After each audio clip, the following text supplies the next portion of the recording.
The chalk dust hung in the air like tiny stars as Professor Tilmara wrote the date of the Treaty of Cascading Stars across the holographic board. Her 4 delicate arms moved with practiced grace, while 40 students from 12 different species watched with varying degrees of attention. Ryan Brooks sat 3 rows back, sketching what looked like a bear in the margins of his datapad, while his classmate Bate Carter occasionally nudged him with her elbow. The treaty established the foundation for modern galactic cooperation, Professor Tilmara said, her soft voice carrying the warmth that made her one of the most beloved educators on Station Harmony. Without it, we would not have the peace we enjoy today. Ryan yawned and added claws to his bear drawing. Bate whispered, "You're going to fail this class if you don't pay attention." He shrugged and replied, "I know this stuff already. My mom made me read the entire treaty when I was 12. Near the front, Finn's crystalline body caught the light from the viewing port, casting rainbow patterns across the desks. The young Arquelian was taking meticulous notes, each character perfect and precise. Beside him, Myra sat in her environmental suit, her aquatic form visible through the transparent sections as she listened intently to the professor's lecture. Station Harmony orbited a neutral zone world, considered one of the safest places in the entire galaxy. Security was minimal because violence simply didn't happen in civilized space. The only weapons on the station belonged to the small ceremonial guard, and even those were rarely charged. The door exploded inward without warning. Metal screeched and sparks flew as something massive tore through the reinforced entrance. Professor Tilmara froze mid-sentence, her teaching stylus falling from her hand and clattering on the floor. Students turned in their seats, confusion written across their faces in 40 different expressions. A Krell sovereign stood in the doorway, 9 feet of obsidian scales and pure predatory power. His eyes glowed with an amber light that spoke of barely controlled rage. In each clawed hand he carried bone blades, weapons so ancient and brutal that most species had only seen them in history archives. The creature's breathing was slow and deliberate, each exhale sounding like grinding stone. Finn went completely transparent in the space of a heartbeat, his fear response turning his entire body into clear crystal. Myra's suit began flooding with emergency sedatives as her panic triggered automated safety protocols. A Venlari student in the back row fell over sideways, playing dead with such commitment that his heart rate actually dropped.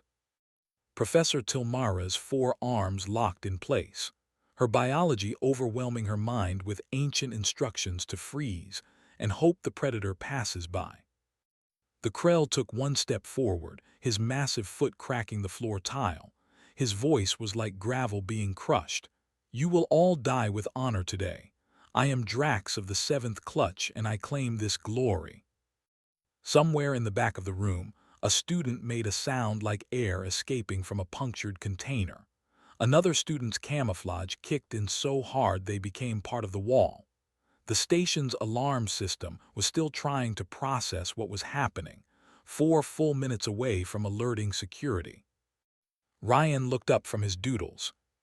He blinked twice, took in the 9-foot killing machine blocking the exit, noted the bone blades that could probably cut through the desk he was sitting at, and observed the way every single one of his classmates had basically shut down with terror. Then he laughed. It wasn't a nervous laugh or a scared laugh. It was genuine, the kind of sound someone makes when they see something so absurd they can't quite believe it. Ryan pushed his chair back with a scraping sound that cut through the frozen silence like a knife. He stood up slowly, still chuckling, and shook his head. "You've got to be kidding me," he said, his voice carrying that flat tone people from Montana get when they're dealing with something they consider more annoying than dangerous. "Bate, remember that story I told you about my uncle's ranch?" Bate was pressed against her desk, her eyes wide with the kind of fear that comes from knowing exactly how dangerous a Krell warrior is. "Ryan," she whispered, her voice shaking, "what are you?" Drax roared, the sound rattling the windows and making 3 more students faint outright. He raised his bone blades above his head, the ancient weapons gleaming with some kind of natural oil that made them look wet and hungry. In 40 years of taking lives across a dozen systems, Drax had never encountered prey that laughed. Confusion flickered across his face for just a moment. Ryan grinned, the expression not quite reaching his eyes, which were busy calculating distances and exits and weak points. He said something in a language the universal translator didn't recognize, harsh consonants that sounded like they belonged to a much older Earth than the one that had joined the galactic community. Drax's eyes widened. His grip on the bone blades faltered for just a fraction of a second. The Krell warrior had heard stories about Deathworlders, about the humans who came from a planet so hostile that they had evolved to find humor in mortal danger. He had dismissed those stories as exaggeration. The human in front of him was still grinning, still standing, still looking at him like he was an inconvenience rather than a threat. Ryan cracked his knuckles, a gesture that made no sense in Krell honor culture, and took one deliberate step forward instead of back. Drax advanced with the smooth gait of a natural hunter, expecting the human to finally show fear or at least survival instinct. Instead, Ryan started talking in that same casual tone someone might use to discuss the weather. "So, big guy, you're having a bad day. I get it. We all have bad days." Ryan began moving sideways, keeping desks between himself and the Krell warrior with the kind of awareness that came from growing up around dangerous things. "I once had a day where 3 of my uncle's bulls got loose, and I had to round them up before they destroyed the neighbor's cornfield."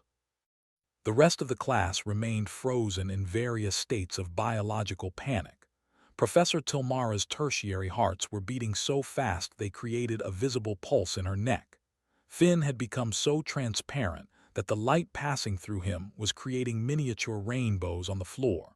Myra's suit was now half full of sedative fluid, and she was struggling to stay conscious. "Nobody move," Ryan said calmly to his classmates still circling. "Predators track movement, you're all doing great just staying still." He turned his attention back to Drax. "You know what you remind me of? We had these Cape buffalo back on the ranch. Massive things, bad tempers, horns that could flip a truck." Drax paused, his bone blades held ready. "You compare me to livestock." His voice carried more confusion than rage now. "Nah, I'm comparing you to something that's angry and dangerous, but ultimately just needs space to calm down." Ryan's hands were visible and empty, positioned in a way that was somehow both non-threatening and ready to move. "When I was 12, we had to relocate a grizzly bear that wandered onto the property. 1,500 pounds of claws and teeth, injured, scared, ready to fight anything that moved." Bait found her voice, though it came out as a squeak. "Ryan, that's not helping." "Sure it is," Ryan replied, never taking his eyes off Drax. "See, the thing about dangerous animals is they're not evil. They're just operating on instinct. The bear wasn't evil. It was hurt and scared. We got a wildlife team, they tranquilized it, moved it to a better habitat. Everyone lived." "I am not an animal," Drax growled, but his stance had shifted slightly, less aggressive and more defensive. "Never said you were." Ryan stopped moving and stood still, his posture relaxed but balanced. "I'm saying you look like someone who's had something terrible happen, something that makes dying in battle look better than living with the pain." The bone blades lowered by perhaps 2 inches. Drax's amber eyes narrowed. "What do you know of pain, soft worlder?" Ryan's laugh was bitter this time. "Soft world. Earth has 50 different creatures that could kill you as easily as you could kill anyone in this room. We've got spiders whose venom melts your insides, jellyfish that stop your heart in minutes. Our own atmosphere used to be poison until plants changed it. And let's not even start on the bacteria and viruses." He paused. "I watched a mountain lion stalk me for 2 hours when I was hiking alone at 14. Now that was scary. You're just angry."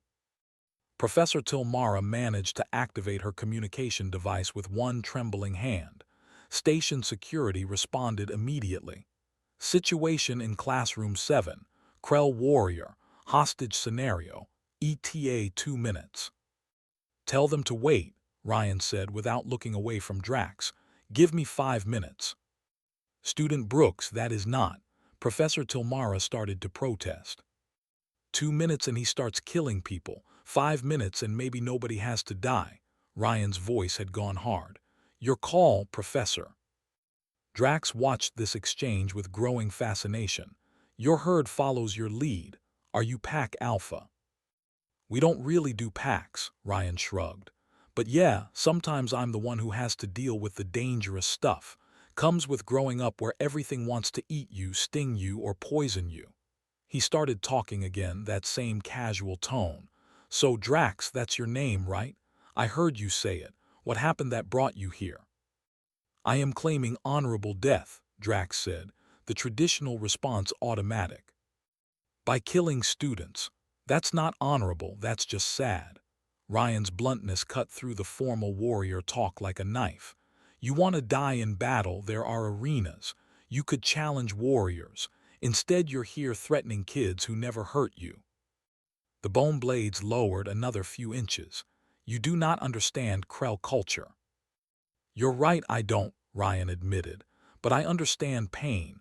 I understand wanting to stop hurting so bad you'd do anything to make it end. His voice softened. My uncle came back from Earth's last major war, saw his whole platoon die in an ambush, spent 2 years thinking he should have died with them. You know what saved him? Drax stood silent, waiting. A therapist, medication, time, people who refused to let him suffer alone. Ryan took a careful step forward, just one. On Earth, we've got 8 billion people. You know how many of them have trauma? How many have lost everyone they loved? Millions, and most of them find ways to keep living that don't involve hurting others. Your world has 8 billion Deathworlders. Drax's voice carried a note of something that might have been fear. Yeah, and most of us learned a long time ago that the strongest thing you can do isn't kill, it's choose to heal. Ryan's smile was sad. So what do you say, Drax of the 7th Clutch? You want to do this the hard way, or you want to talk about what's really hurting you? The bone blades clattered to the floor with a sound like breaking ice. Drax swayed for a moment, 9 feet of apex predator suddenly looking lost. His voice came out rough. My clutch is dead.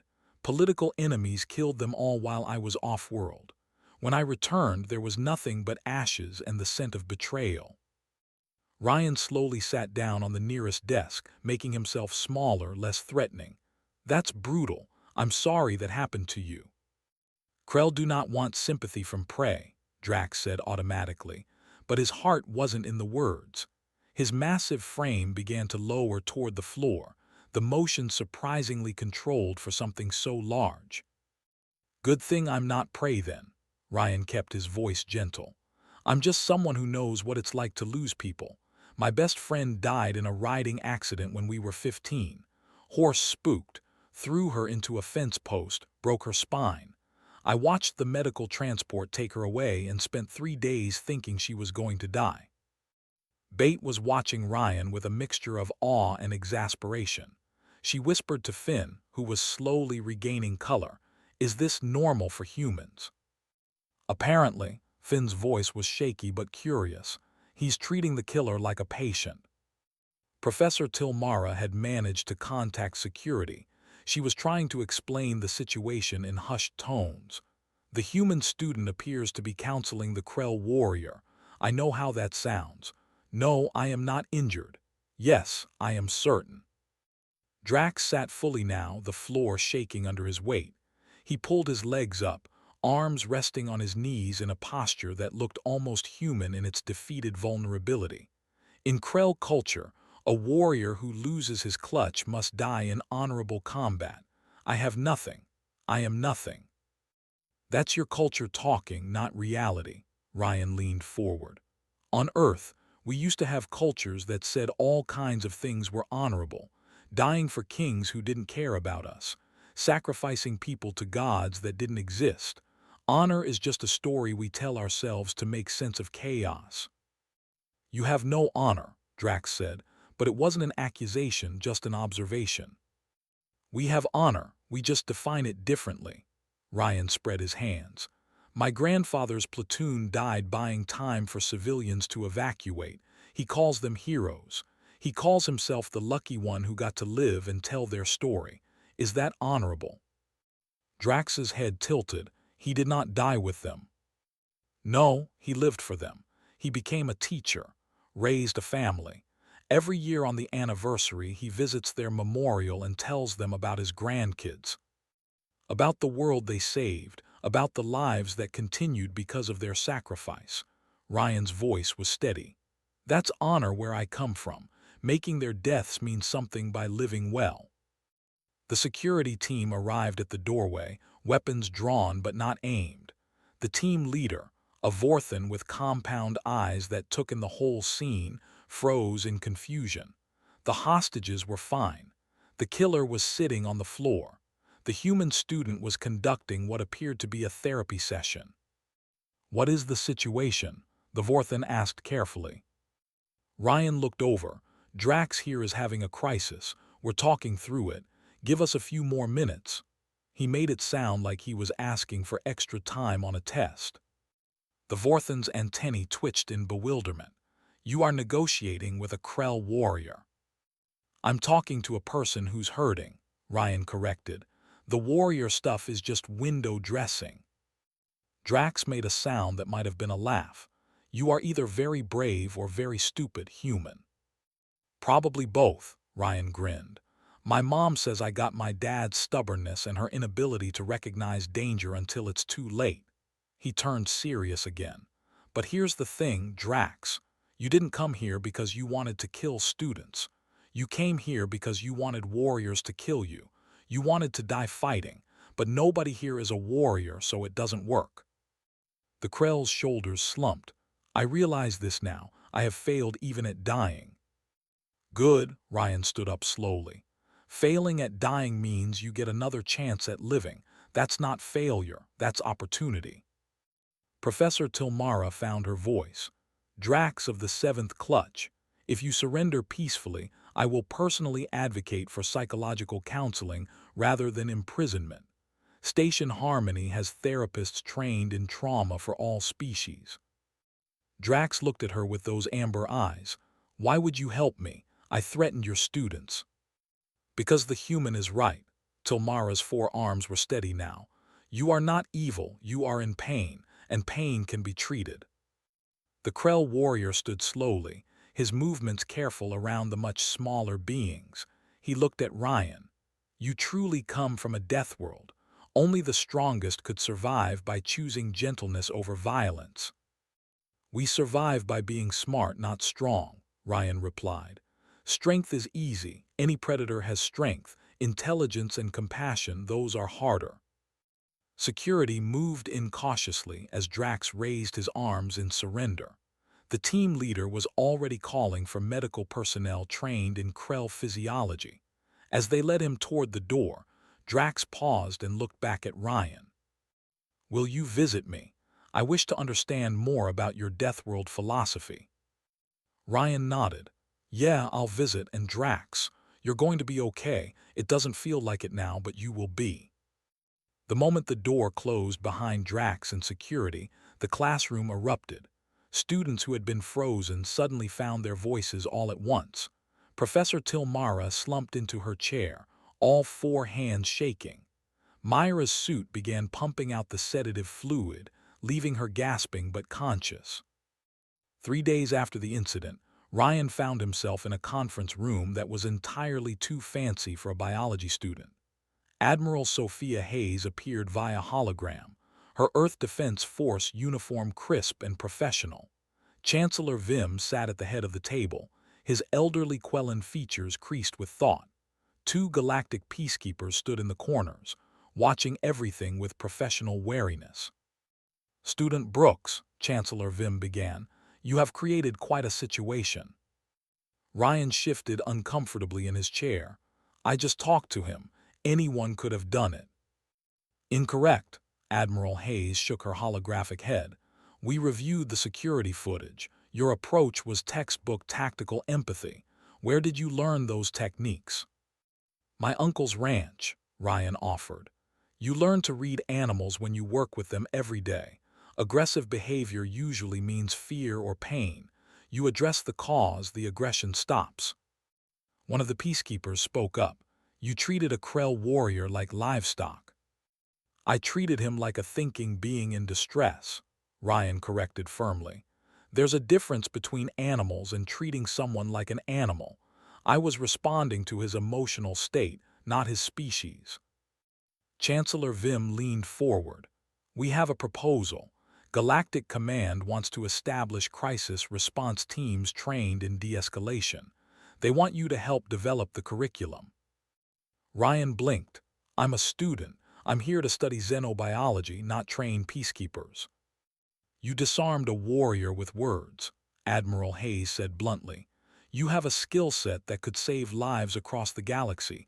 We're not ordering you, we're asking. The meeting lasted 2 hours. Ryan left with a headache and a provisional agreement to consult on the program.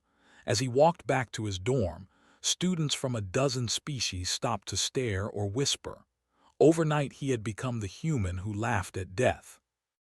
Bait caught up with him outside the residential sector. So, you're famous now. I hate it, Ryan groaned. I just want to go back to being the guy who doodles in class. Too late, Bait grinned. You're the Deathworlder who talks down killers, that's your brand now, she paused. Seriously though, are you okay? That was intense. Ryan considered the question. Honestly, I keep thinking about what could have gone wrong, if Drax had decided to attack instead of listen, if I had said the wrong thing. He shook his head. I got lucky, Bait, really lucky. Maybe, Bait said. Or maybe you're just good at this because you're human. You grew up around danger so constant you don't even register it anymore. The rest of us see a Krell warrior and our brains shut down. You see a problem to solve. The detention center was sterile and cold, designed to hold beings from hundreds of species. Ryan had to pass through 4 security checkpoints before reaching Drax's cell. The Krell warrior was behind a transparent barrier strong enough to hold a combat shuttle. Human Ryan, Drax's voice carried relief. You came. Said I would, Ryan pulled up a chair. How are they treating you? Better than I deserve, Drax looked down at his hands. They have assigned me a counselor, a Mindarian named Theta. She specializes in warrior culture trauma. He paused. I have begun to understand how damaged my thinking was. They talked for an hour. Drax described his life before the massacre, the rigid honor codes that defined every action, the way Krell society punished vulnerability. Ryan listened and occasionally shared stories from Earth, drawing parallels that helped Drax see his situation from new angles. Your people went through similar cultural evolution, Drax observed. You mentioned wars, honor killings, harmful traditions. Yeah, and we're still working through a lot of it, Ryan admitted. But we learned that surviving together beats dying with honor every time. Back at the academy, Professor Tilmara had redesigned her curriculum. Universal History now included a module on Deathworld psychology and crisis de-escalation. Ryan found himself invited to guest lecture, much to his discomfort. Today we discuss the incident, Professor Tilmara announced to a packed classroom. Ryan has agreed to walk us through his decision-making process. Ryan stood awkwardly at the front. I don't have a process, I just did what felt right. Finn raised a crystalline hand. But why did laughing feel right? Every instinct said that was the worst possible response. Because it was honest, Ryan said after thinking. I wasn't trying to intimidate him or appease him. I was genuinely surprised. On Earth, if something big and angry shows up, you've got options. Run, fight, or figure out what it wants. Running wasn't possible. Fighting was stupid. So I went with option 3. A Delphinian student asked, how did you know he would listen? I didn't, Ryan shrugged. But I knew if I showed fear, his predator instincts would kick in harder. By acting calm and engaging him in conversation, I was breaking his script. Warriors expect certain responses. I gave him none of them. The questions continued for another hour. By the end, Ryan had a headache and a new appreciation for teachers. As students filed out, several approached him with questions about Earth, about human psychology, about Deathworld survival strategies. Bate found him later, exhausted and sprawled across his dorm room couch. "You okay?" "Why does everyone keep asking me that?" Ryan muttered. "Because you talked down a killer, became a campus celebrity, and now Galactic Command wants you to save the galaxy." Bate sat beside him. "That's a lot for anyone, even a Deathworlder." Ryan's communicator buzzed. He glanced at it and groaned. "It's my mom. The news reached Earth." He opened the message. His mother's face appeared, equal parts proud and exasperated. "Ryan Christopher Brooks, what have we told you about keeping a low profile?" But she was smiling. 6 weeks after the classroom incident, Ryan stood on the bridge of a rapid response shuttle headed toward Frontier Station Echo. Beside him sat Bate, nervously reviewing Volcar cultural protocols. Finn was in the medical bay preparing psychological assessment tools. Myra coordinated with station authorities through her suit's communication system. "You know we're probably going to die, right?" Ryan said conversationally. Bate glared at him. "That's not helpful." "Just managing expectations," Ryan grinned. But his hands were steady as he reviewed the hostage situation data. A Volcar soldier named Reith had barricaded himself in a medical bay with 15 civilians. Local security estimated an 80% casualty rate if they breached. The shuttle docked with a shudder. Station Commander Errol, a pragmatic Taurian with scarred horns, met them at the airlock. "You're the Deathworlder team. You look like students." "We are students," Ryan said, "who happen to have experience with this exact situation." "You have 30 minutes before my tactical team goes in." Errol's tone left no room for argument. "Civilian lives are my priority." Ryan nodded and moved toward the medical bay. The corridors were empty, evacuated per protocol. Emergency lighting cast everything in red shadows. They could hear Reith inside, moving around, muttering to himself in Volcar battle cant. "Reith," Ryan spoke through the doorcom. "My name is Ryan Brooks. I'm human. I want to talk." "Silence, then. I know what humans are, Deathworlders, warriors. You understand honor."